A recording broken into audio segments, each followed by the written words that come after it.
the realization that everything is down, feeling this heavy weight on the shoulders, that the organization is down because I did not do my job well. I'm sure that's what the CISO there was thinking the whole time. That gives me the chills. And that's why, again, in my role, I always have in some part of the brain the thought of, okay, am I ready for something that can happen? Did I do everything to prepare for the unexpected and the improbable?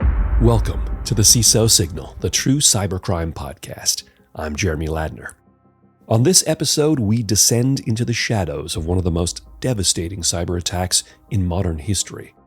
A digital assault that spread across 60 countries, caused an estimated $10 billion in damages, and brought one of the world's largest shipping companies to a halt, dead in the water. This is the story of Maersk and the threat actor known as Sandworm. Joining us to help unpack what went wrong and what could have been done is our special guest, Chief Information Security Officer and veteran defender of the Enterprise Edge, Shlomi Avivi. Shlomi, welcome to the show. Can you tell us a little bit about yourself? Hi, Jeremy. I'm Shlomi Avivi. I'm the CISO at ClearStreet. We are a US-based fintech company. I've been in cybersecurity for about 20-something years. The last 10 years in CISO roles, mostly in hyper-growth company. The last role before ClearStreet was CISO of 10 Bank, relatively new digital bank in Israel. Shlomi, it's good to have you aboard. Now, let's begin the investigation. We are in the midst of a ceaseless war, not of bombs or bullets, but of breaches, firewalls, and silent incursions. The targets? Our borders, our banks, our commerce, and the critical infrastructure that underpins a free civilization. The enemy is cloaked in code, fueled by greed, glory, and a desire for chaos. This is the story of the unseen protectors, the nameless generals, the CISOs, Chief Information Security Officers. They are the guardians at the gate, the watchers on the wall, ever vigilant and always listening for the CISO signal.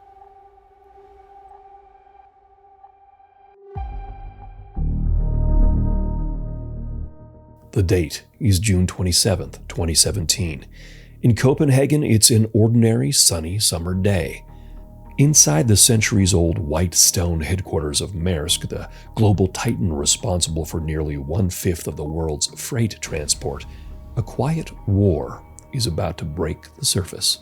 At his desk, an unassuming IT administrator, we'll call him Peter, prepares for a software update that will be pushed across Maersk's global network of nearly 80,000 employees. Then, his computer suddenly shuts down.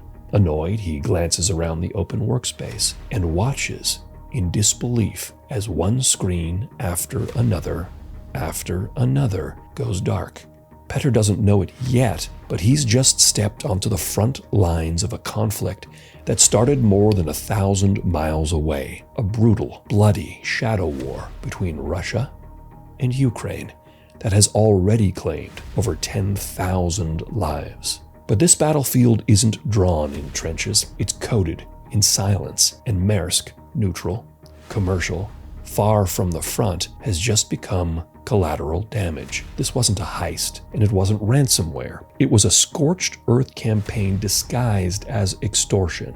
The motive, obfuscation. The method, weaponized malware. The cost, when all said and done, over $10 billion. This is not fiction. This is not theory. This is the true story of NotPetya, a cyber weapon launched during a war most of the world barely noticed, and the company that found itself in the blast radius. This is the CISO signal.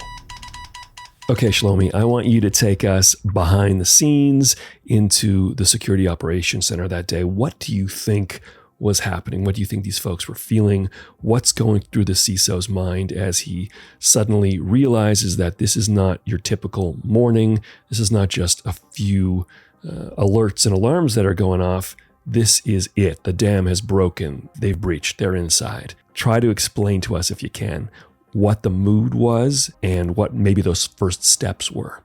At first, it's feeling of the end of the world is here, because that's basically all they're doing is triaging alerts and possible breaches, and now it happened and they did not pick it up on time. That's the initial feeling. But then, if it's a trained SOC, they just go into action mode and do their job by collecting data, investigating, thinking together, brainstorming, a lot of brainstorming, trying to pull in whoever's needed to be in and try to get some order in this whole mess. All right, so at this point, you know you're under attack. You just don't know the scale and scope of the attack. So what do? So you try to first collect a lot of information, aiming at just one point, and that is, where are we impacted and where are we not? Act 1. The spark in the east.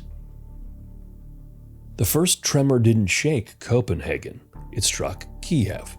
Around the same time Petr's screen went dark, across Ukraine, monitors were vanishing into black, terminals locking, entire systems falling into silence. Banks, TV networks, government ministries. The cause? A routine-looking software update for a tax application called MeDoc. For Ukrainian businesses, MeDoc was unavoidable, a de facto requirement for financial compliance. But for any global company doing business inside Ukraine, that same software sat silently, quietly waiting in their network, including Maersk. The update came from the official servers. It had valid certificates, it passed security scans, and within its lines of code was waiting a ticking time bomb. That bomb would soon be known to the world as NotPetya.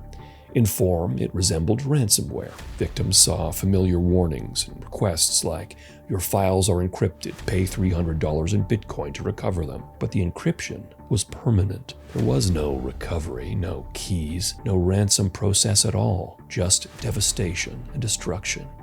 It wasn't about money, it was about chaos. And from a small tax office in Ukraine, NotPetya began to move, to jump borders, riding company VPNs, shared servers, global networks. Now, a piece of software required for doing business in a war-torn region had become the vector for one of the most destructive cyber weapons ever unleashed. Back in Denmark, the scope and scale of devastation was beginning to come into focus. The blast radius had ricocheted across oceans. What no one knew yet was that the domain controllers, the nerve center of Maersk's Active Directory, were gone. Not encrypted, not held hostage, destroyed, burned to the ground. And with them, the map of Maersk's vast network had been wiped from existence.